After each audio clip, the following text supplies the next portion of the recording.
Moin Moin und willkommen auf meinem Kanal. Wie ihr seht, ich will schon wieder was machen. Ich will natürlich nicht die 5-Seen-Rundfahrt von Plön machen und ich will auch nicht um den Plöner See. Der muss noch ein bisschen warten, weil heute möchte ich um den Beelersee. Das sind ungefähr 13 Kilometer und ich würde mich freuen, wenn ihr mich dabei begleitet. Ich bin Hermann und wir gehen dann mal los.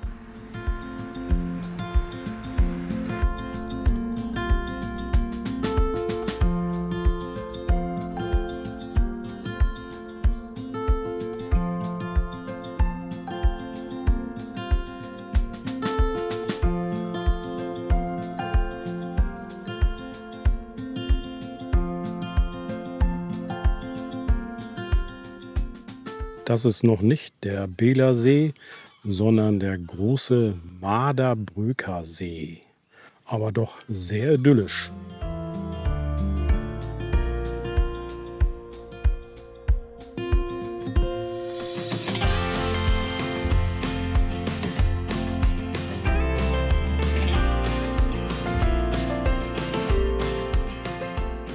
Die erste Bank habe ich auch schon gefunden. Aber die hatte ich nur genutzt, um meinen Pullover auszuziehen, weil es ist schon relativ warm. Eigentlich sollten es heute nur bis 20, 22 Grad werden, aber schauen wir mal, wie hoch das noch steigt. Ich bin relativ früh auch heute gestartet, so gegen 9.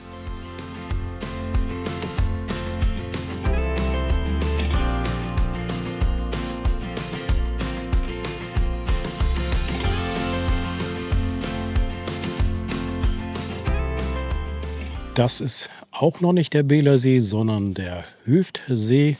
Da hinten bei den Hochhäusern habe ich geparkt. Und wenn ich jetzt schwenke, haben wir den ersten Blick auf den Beelersee.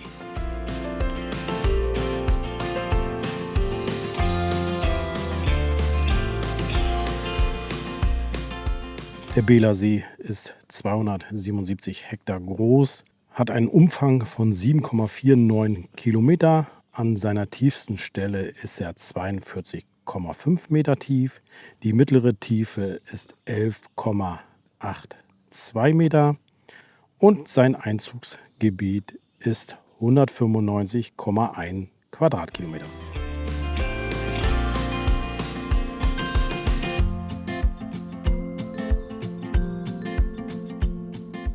Ich hatte ganz vergessen zu erwähnen, ich bin ja wieder in der Eirene Lake Challenge unterwegs und dort ist der Beelersee in der Rankingliste auf Platz 16 und mein bezwungener See wird es die Nummer 14 sein.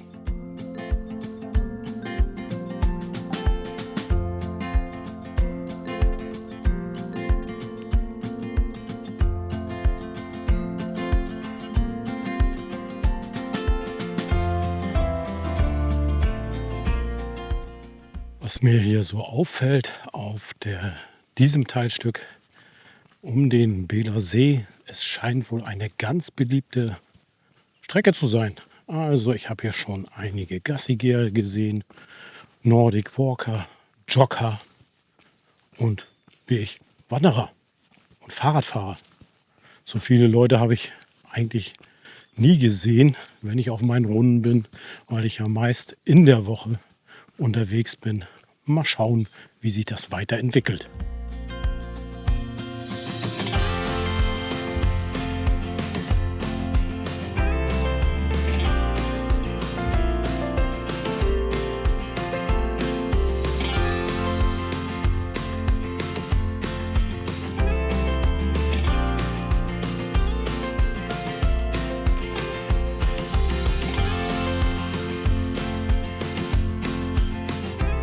Der sogenannte Surensee mit seinem Naturschutzgebiet ist genau hinter uns. Wobei hier, wo ich schon durchgegangen ist, gehört wohl mit dazu.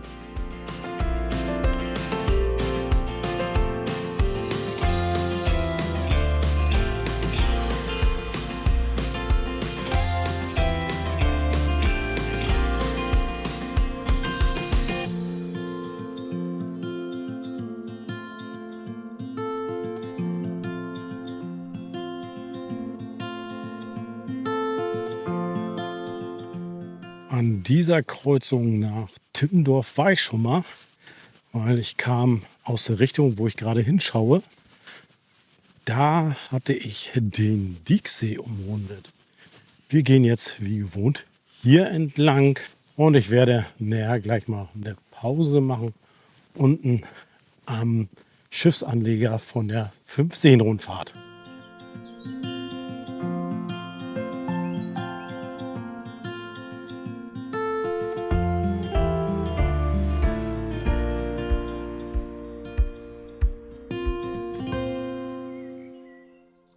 Das ist jetzt nicht der Beelersee, sondern der Langensee. Und hier ist der Übergang durch die Schwentine in den Dieksee. Den Dieksee bin ich ja auch schon gelaufen. Und wenn euch der interessiert, schaut doch gerne oben in den Link. Dort kommt ihr zu dem Video. Und ich werde jetzt hier unten an der Raststelle erstmal eine Pause machen, weil ich habe über 6 Kilometer hinter mir.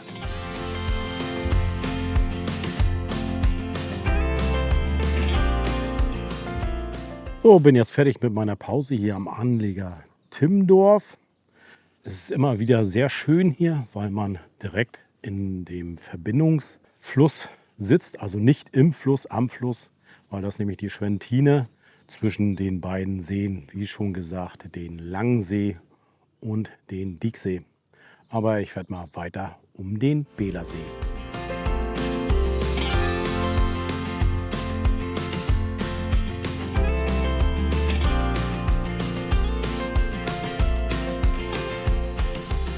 Die Mitfahrbank ist schon verlockend. Aber nein, es wird weitergelaufen.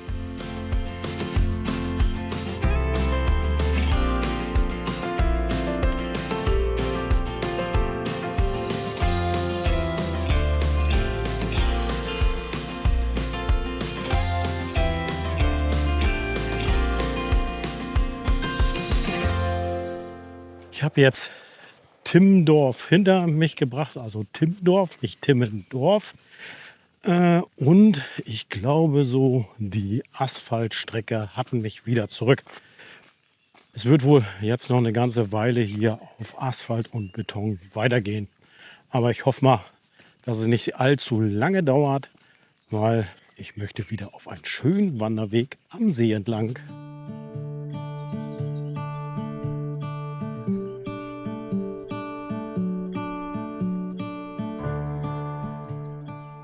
Also dieses Schild zeigt nach geradeaus, aber ich muss hier rein, weil hier geht nämlich der Fußweg weiter.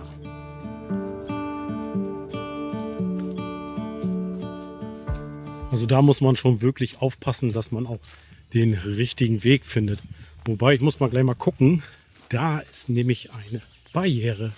Also ich muss euch das mal so zeigen. Also hier dürfen die Fahrräder nicht mitgenommen werden. Aber ich kann immer noch hier lang auf dem Wanderweg weiterlaufen.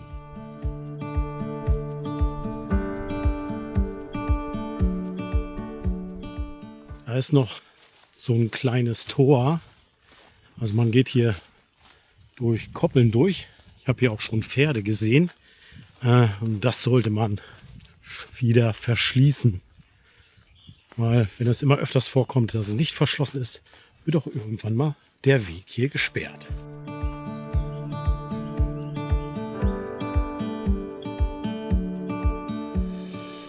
Und da kommen wir dann auch noch zu ein paar Höhenmetern.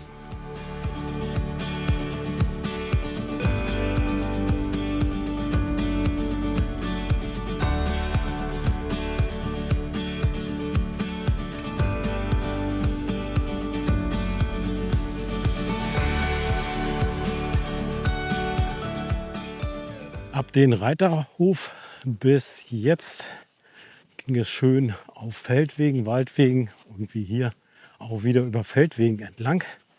Super begrünt, super gepolstert, also es läuft sich einfach super. Und das hoffe ich, dass es so super bleibt, bis ich wieder beim Auto bin.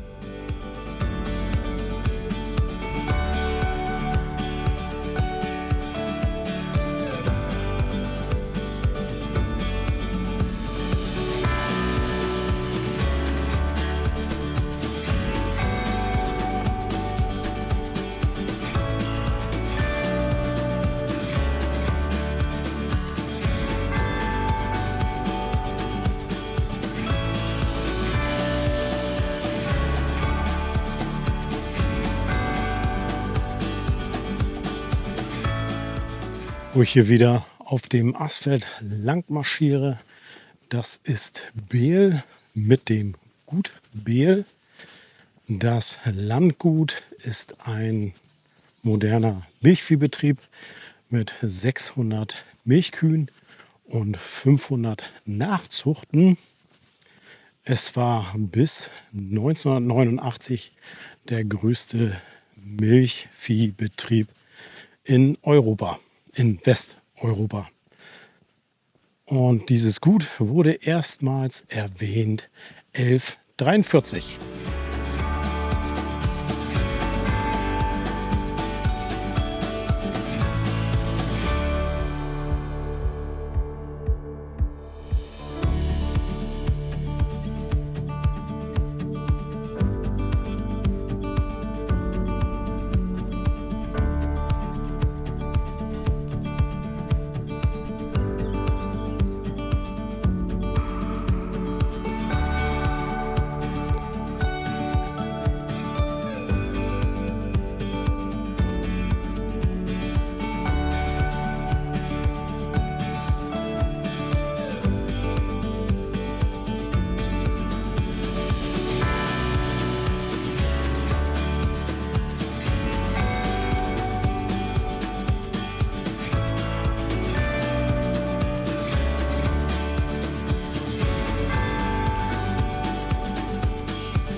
Ich hatte euch ja gerade ein schickes Anwesen gezeigt. Das ist die Villa Steinberg.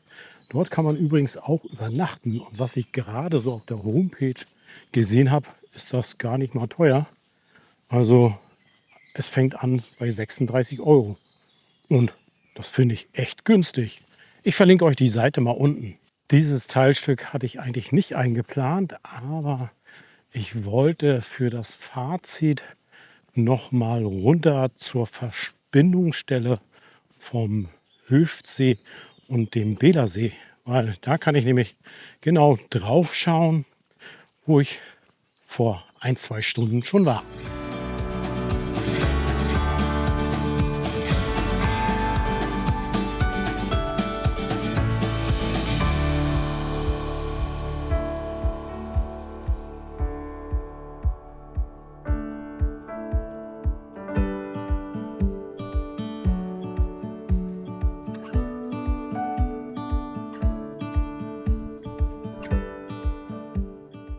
Mit der Verbindungsstelle Hüftsee-Bälersee war nichts. Die war nämlich besetzt. Darum bin ich jetzt ein Stück weiter gegangen.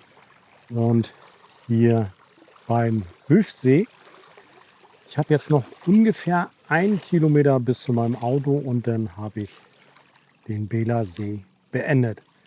Ich bin in etwas über 14 Kilometer, ich glaube 14,5 Kilometer gelaufen, was auch ein bisschen geschuldet ist um die kleine Ausbuchtung hier, die ich noch mal zusätzlich gelaufen bin. Aber hier möchte ich gleich ein Fazit zu dem Wanderweg um den Beeler See machen. Kann eigentlich sagen, wunderschön. Bis auf die kleinen Asphaltstrecken und Betonstrecken geht das eigentlich. Und der irritierende Weg beim Gestüt entlang kann man von absehen. Ansonsten war es Hälfte, Hälfte. Hälfte immer schön am See entlang und andere Hälfte, wo man ihn nur vom Weiten gesehen hat. Bänke hat man immer wieder gefunden, genauso Papierkörbe. Historische Stellen habe ich leider nicht so viel gefunden, außer den kleinen Hinweis auf das Gut Behl. Man kann aber einige alte redgedeckte Häuser hier finden. Das war also die Nummer 16 der Iron Lake Challenge, der Beeler See und mein 14. See. Jetzt habe ich nur noch 11 Seen in der Iron Lake Challenge, die ich noch bewältigen muss. Und 3 davon sind eine der größten Seen in Schleswig-Holstein. Unter anderem der große Plöner See. Denn, hoffe ich, euch hat es mal wieder gefallen. Und schaltet auch beim nächsten Mal wieder ein. Denn natürlich wieder liken, kommentieren und wer neu auf meinem Kanal gelandet ist, natürlich auch abonnieren. Dass ihr nichts mehr verpasst, drückt auch die kleine Glocke daneben. Dann heißt es für mich, wie immer zu sagen, bleibt schön gesund und bis bald. Tschüss.